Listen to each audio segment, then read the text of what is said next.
Only 2 sheets of paper can make the recent super hot light painting. And the production process is very simple. A minute can learn.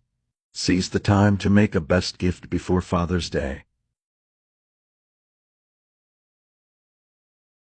The first method, you need to prepare 2 sheets of paper. An ordinary A4 paper and another can use a thicker cardboard or photo paper. Print this foreground image onto A4 paper.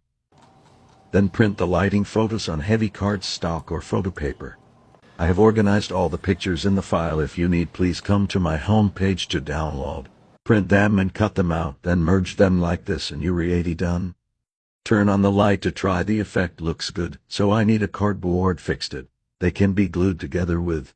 Prepare an A4 size photo frame like this one. It must have a depth of 1 inch or more.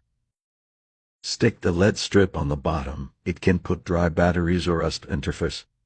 The last thing to note is to keep the light and painting distance, otherwise the LED beads will be exposed to the painting. Like this, stick double-sided tape can be.